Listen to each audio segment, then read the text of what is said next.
Hello again, it's Lock Noob, and well, we have a really nice lock here. This is an M&C Matrix. This is their 3-star SKG rating lock. It is a dimple lock pin tumbler with a slider sidebar as well. You might just be able to see the sliders up at the top there.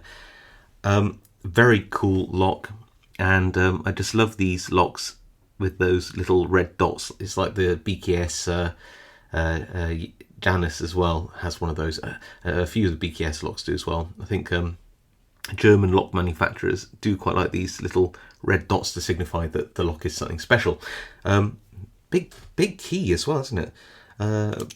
I have partially disassembled this because it's a thumb turn. So what I did is I just removed all the bits relating to the thumb turn so that we can actually get a follower in through the back here.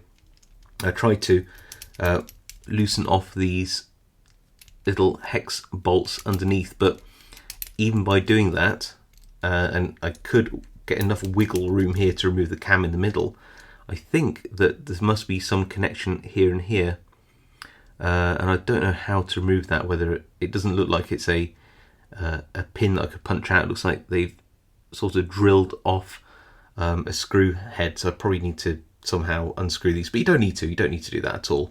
Like I said, we took the thumb turn off, which means I can actually gut this for you if we can pick it. And picking it, well, let me go grab a vise and we'll give it a go, shall we?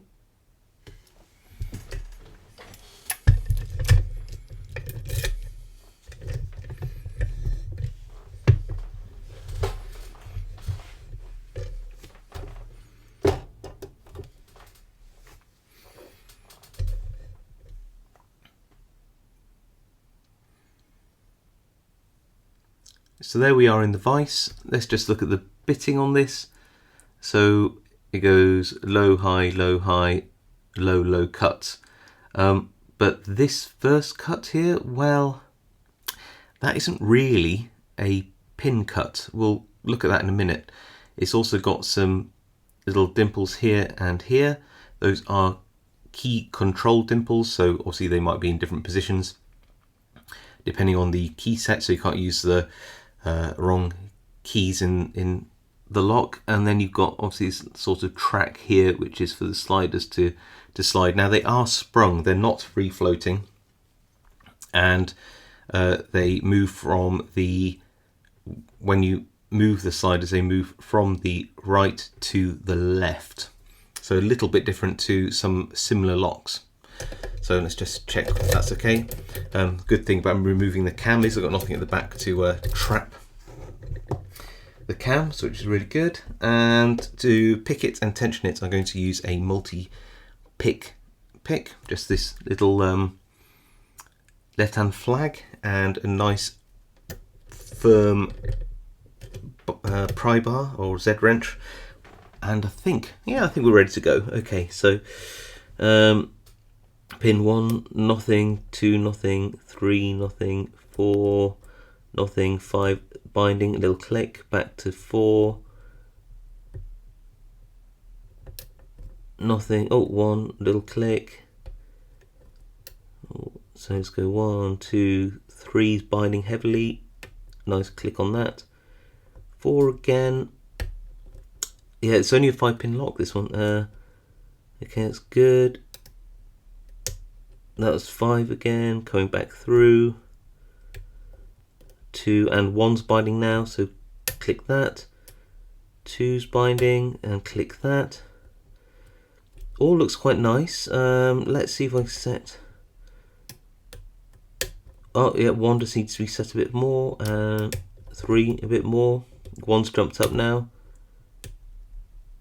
Go back to 2 and really hard to get 1. Oh, and it looks like we're open, but of course we're not. We are now just on the sliders. It does move quite far. I don't know if you saw that. It does move quite far when you do that. Okay, so now I'm going to use the same pick and we're going to go sort of in vertically and just try and find these little sliders. So nothing on slider 1. Oop, almost twisted these out. Nothing on slider 2. Nothing 3 or 4. Just going back through. Feels like got a binder. Oh.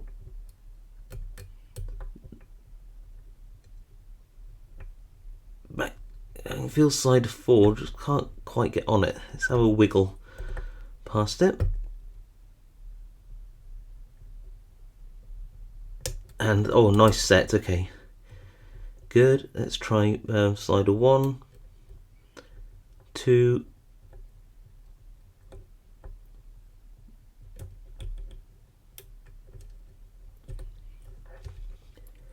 Good. Back to the back again. Try and get onto the next slider. I think. Well, maybe that's 3 I set. Maybe this is 4. Let's try and wiggle onto it. There isn't much room between the key pins and sliders here, so we're a little bit at the mercy of the lock, but I reckon I can wiggle onto it.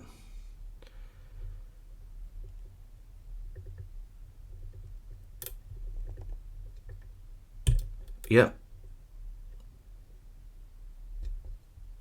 got it.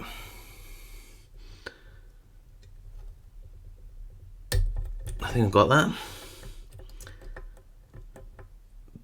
Back to 1. That's it. 2. There we go.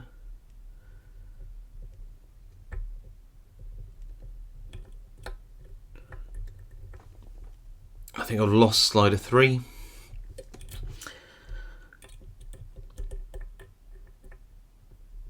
No, I've got 3. It's still 4. I'm just struggling to get onto 4. Can we do it? Come on. I think that's the last one as well.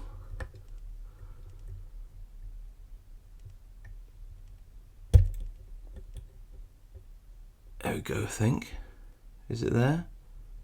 Yes, and there we go. We got an open. Let me see if I can wiggle that out. Phew, there we go. So, oddly enough, the hardest part about picking this lock is getting the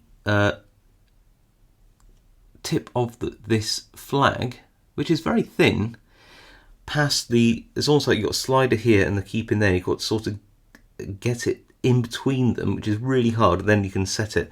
It's quite tough, but we've clearly got an open there. So let's have a gut of this. Surprisingly, despite the beautiful key and all the security features in this lock, it's not desperately hard to pick.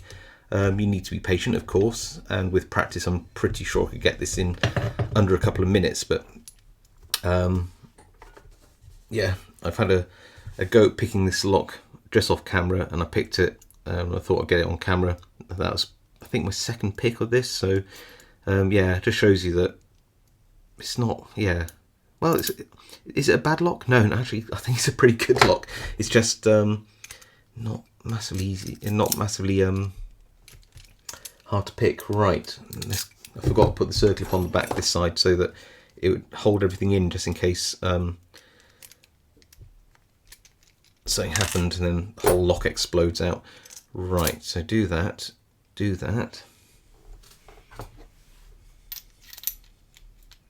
There's so much stuff in here that could just fly out that I'm going to try and capture it all with my fingers. And the first thing that comes out is this sidebar, so let's drop that out. And there should be some springs there, 2 springs, good. What else is there that could fly out? There's the passive key control pins, which I can try to get out. That's 1, that's 2. This is a horrible lock to put back together, I imagine. Okay, so what do we take out next? If I remove the key, these will probably fly out, so I'm just going to try these key pins first. 1, 2, oh no, that was 3.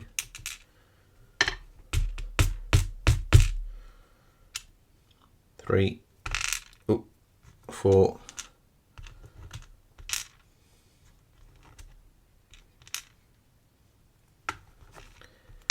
5, and we can see that there's nothing special there. That's where the passive key control pins would be. That's where the sidebar was. You can see all the gates there. So if I then remove these gently, these are the sidebar pins. 1, 2, 3. Oop, come here. 4, 5. Still got to have room for the old driver pins in there. Is there anything? Oh, that looks like an insert that's. Does that come out here? Yeah. Okay, so that's like I'm guessing some hardened anti-drill insert. I don't really know why else you'd have it there. That's my guess anyway. Anything else special about that? No, it's got lots of holes in it though, doesn't it? Wow, that's a thing. Okay, so let's have a go at taking these bits out, see what we have in here. So it's really up on the website. This is, yeah, so look there. Can you see that first chamber is just jammed with, I imagine, an anti-drill hardened steel rod. I don't know whether the longer locks might have an extra pin up here. So there's like, but I don't think so, because they've chosen to use the first chamber, that cut here on the key, as the anti-drill. That's an odd thing to do, because it does, of course, make it from a 6-pin to a 5-pin lock, which does make it a little bit easier to pick with 5 sidebar sliders as well. So let's go through. This is an anti-drill.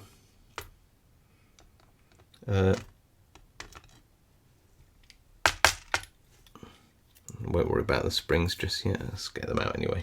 There we go.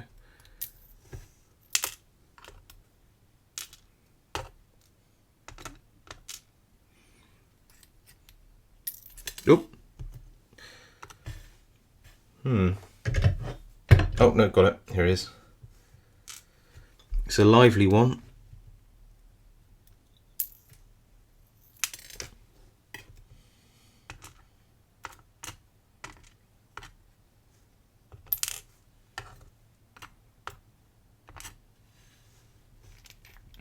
And I think that's it. Now, interestingly, let's have a look at one of these pins. So the springs are very, very small, and you can see that these are hollow. I don't know why, but the spring fits in there. I've seen that on some, I think, ABS locks or something like that. I can't quite remember, but I have seen that before somewhere, where the springs fit inside the pins. If you look at the pins as well, here you'll see that they are slightly spooled, I think you'd say. Let's have a look at the steel one, this anti-drill one. It's a bit quite sharp. It's not quite an Asa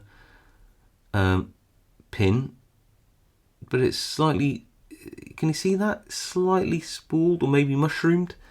Is there any counter milling or any undercutting in the core? Do you know what? I can't quite tell. I'd like to think there might be a little lip in there, but I'm not convinced. It doesn't look like it. If I was absolutely truthful, it looks like these are just standard chambers. A bit of undercutting would have made that maybe a little bit harder, but otherwise not too shabby. Let's have a look at all these pins together. Oh, actually there was one more feature I wanted to show you, which is really good, by the way. It is that these are beveled key pins, which like to overset really, really nicely. I didn't feel much of that. It reminded me of like Tessa and TSS locks a little bit. Some Everlocks with those with that beveling here. But yeah, I didn't really notice that too much when I was picking it, but it's still a nice feature to have. Let's have a look here. Ooh. There we go. So we have all of the sidebar sliders up here. All of the driver pins are, well, what do you want to call them? I don't know. Let's call them mushroomed. And we have tapered key pins, all brass apart from the first pair of pins, which are steel anti-drill, and of course those teeny weeny, just little passive pins here for key control, which really make no difference to the lock whatsoever in terms of picking. Well, there you go. That's a really interesting and complex lock, which will probably take me the rest of the evening to put back together, but I hope you enjoyed that, and I'll see you all next time.